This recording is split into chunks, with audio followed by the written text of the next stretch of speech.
Hey everybody, Shadow Dragon here, and welcome to today's video. Today's video is going to be a little bit more lengthy, so bear with me. But what I'm going to do here is I'm going to give you some tips and tricks on zombies, as well as give you my honest opinion on it, the pros, the cons, all of such things. If you are new to the channel, make sure you subscribe and hit that bell icon to get notified for when I post new videos. New game means new content. Um, Make sure you like the video and leave a comment. Let me know if you guys are enjoying zombies so far. I know that I am absolutely loving this game mode, and I will be playing a lot more. We'll even be live streaming it a lot more when I get home from work at night. So make sure you tune in, and I'll leave my Twitch channel uh, in the um, in the comment section in a pinned comment. You can also go to my homepage here on YouTube, and it has the link to that in it as well. But without further ado, let's start with the first bit here. The first bit is my recommendation for loadouts, and I have two recommendations depending on what you're trying to do when you go into the game. So the first recommendation I'm going to give you is your lethals, tacticals, and your field upgrades. If you are solo queuing to level up guns, challenge yourself, whatever, make sure you're running Energy Mine, at least until you unlock Aether Shroud or Tesla Storm. At that point, it becomes whichever one of those three is best for you. If you're running in a squad and nobody else is running it, run Healing Aura. That'd be huge. Frenzied Guard's pretty okay too. Um, it repairs your armor to full, and then every time that you kill an enemy, you get armor back as well. But Energy Mind is just clutch. You can just drop it in front of you, and you can run, and the zombies will run through it, and it'll kill them, and then I'll give you time to get away, plate up, whatever you're gonna do. Throwing knives, one-shot zombies in the first two zones. I have yet to be in the third zone, so we'll see how that goes there. I can imagine it might not, but maybe if you get like a headshot or a upper chest, neck, or headshot, it might still do it. Stun grenades, clutch as fuck. So what you can do is you can round up a whole gaggle of zombies, throw a stun grenade in there, stun them all, and then you can just quickly erase them. Very simple, very easy. So with that being said, this plays a lot like DMZ, so you gotta make sure that you gear up. You're gonna start off just like I am. I have nothing, so I have one plate. My armor vest only carries one plate. I have no kill streak. I have a small, they call it a rucksack, small backpack, no gas mask, no self revive, no nothing. Okay, you can load in with your first insured slot, and as you complete the story missions and you complete the act, if you once you complete Act One, you unlock the second um, the second insured slot, and then Act Two completing unlocks the third insured slot. So if you're going in there to play zombies and to do it um, strictly to complete the story, and you're not leveling up weapons or trying to get camos, highly recommend running an LMG as your primary weapon, and your secondary weapon needs to be something that's faster that you can get away with. So something like an SMG or a handgun, a knife, a shotgun usually has better mobility. So that would be what I would recommend. Now, when you build your LMG, you want the largest magazine, and you want something with recoil control. So that's why um, we got the 100 round box mag because that's the biggest one that we got for the Wrap H.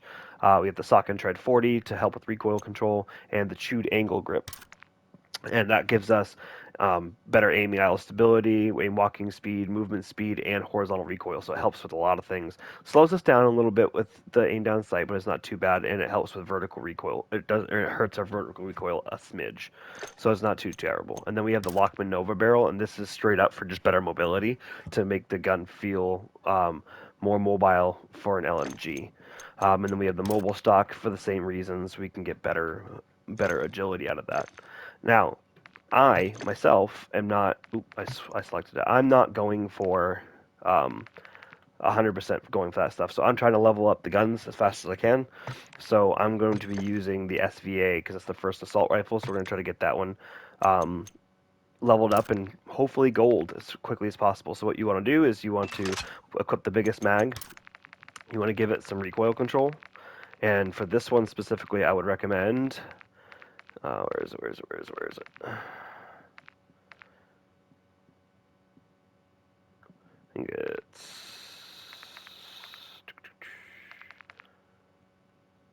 there was one that gave it like 13% and wasn't hurting us recoil very much.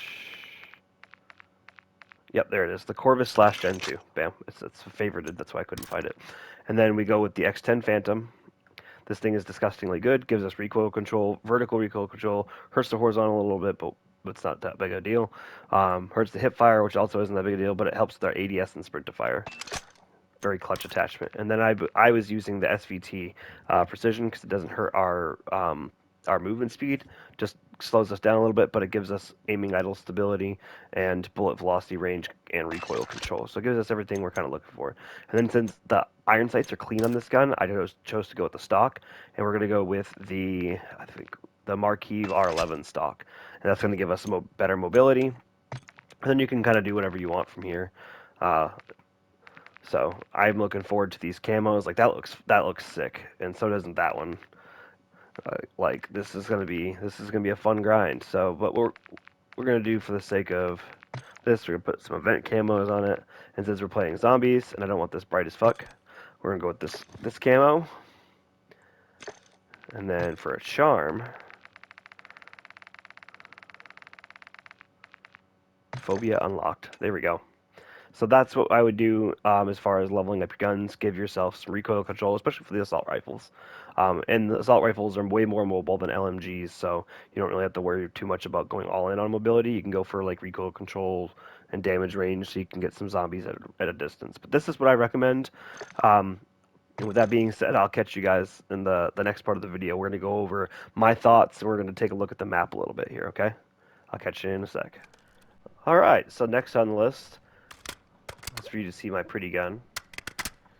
And you can just look and see how beautiful the map is. Like, this is one of the pros of the things. So that's what we're going to do is pros and cons here. We're going to go over this, and just the map in general looks fantastic. Like, I'm in a corner of the map, okay? You know, I'm facing the edge, can't go that far.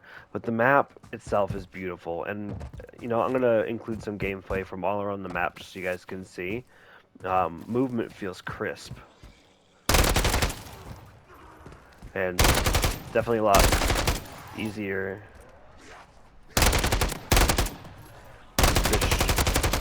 to shoot and stay on target. Oh, I'm fucking backing into a rock.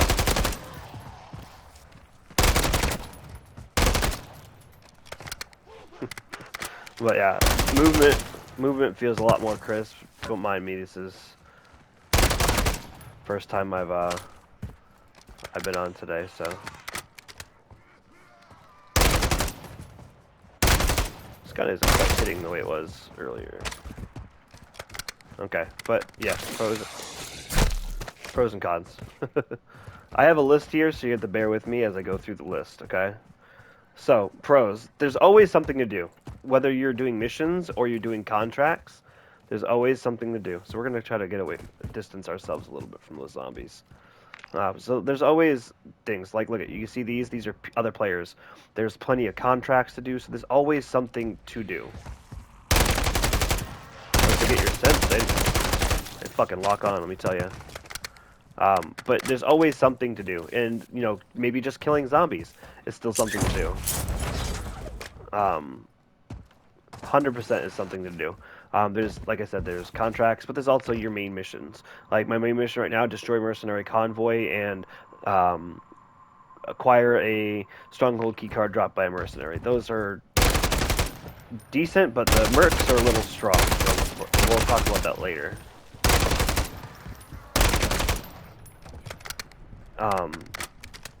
Next is the story mission progresses. So, what that means is, let's say the one we just talked about, the destroy the mercenary. Let's say I do that story mission. I complete it. I get a random perk, and then it gives me the next story mission. I don't have to exfil and then go select another one. It automatically brings it forward. So the next thing is, like I said, the map is absolutely gorgeous. Let's go up on top of this building and we're going to take a look. Okay. But after that trek, look at the map. I'm on a PlayStation 5. Mind you, I'm on a 1080p TV. Excuse me. Bastard. I'm trying to talk to people. Okay. Can you guys stop being so rude? Wait your fucking turn. Anyway, I'm on a PS5, 1080p, and the graphics are absolutely gorgeous. Look at this map. I told you to stop being rude. But it's absolutely beautiful. this is going to be a fun map to play Battle Royale and Plunder on. I can tell you that right now.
Gunplay feels smooth, and so isn't movement.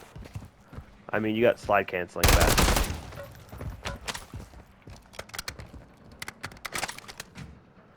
So what I've been doing is practicing by slide canceling and then shooting zombies, just so I can get back into that habit.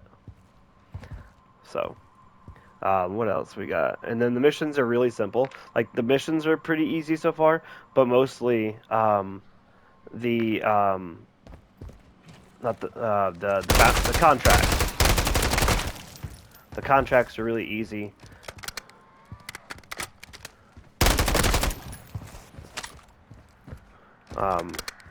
They present a challenge, but they're not overly challenging. So now some of the cons. When you get to face mercs.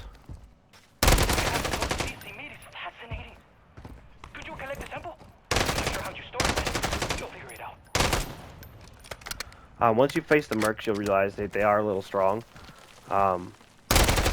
They just do a little more damage than I think I'm comfortable with. I think that they should be a little bit weaker. Like, the zombies are already weak as fuck. So they should be, you know, just slightly stronger, especially in the first zone. They should be slightly stronger than the zombies, but not too bad. So that's one of the things. And then there's an issue with the buy stations, and I will show you guys what it is. Station thing. Go in, sell a couple things.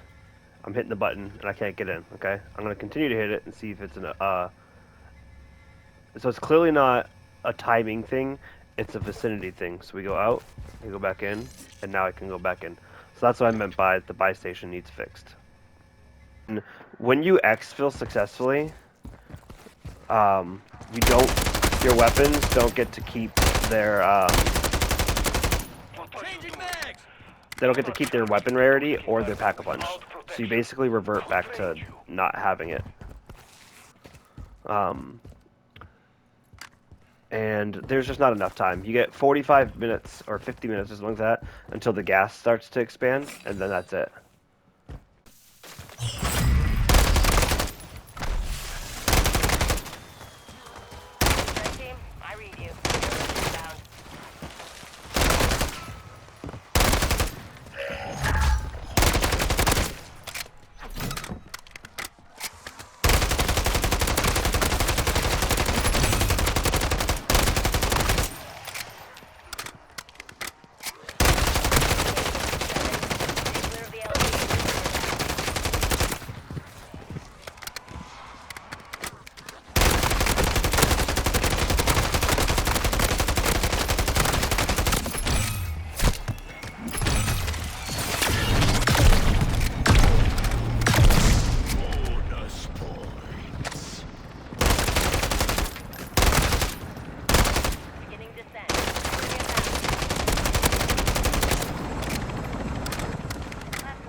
Guys, that'll do it for the video today. I hope you enjoyed.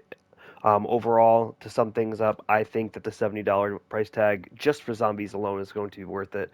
A lot of people are enjoying multiplayer as well because it's a lot better than MW2, and this game mode specifically is just worth it in general, in my opinion. Um, the graphics are great. The map is beautiful. Gameplay is smooth. There's a couple of bugs. There's a couple of things I'm not too happy about, but overall, very, very happy with this. And as you know, a first time for Call of Duty doing something like this, I give this an 8.5 out of 10 easily. So make sure you know, if you feel comfortable with it, purchase the game. If you have Game Pass already, once this game comes to Game Pass, get it then. If you want to wait and not spend the $70 price tag or wait till there's a free weekend, either way, this game is great. This game mode specifically is great, and that's all I got to say on it. So I love you guys. Thank you for tuning into the video, and I will catch you guys in the next one.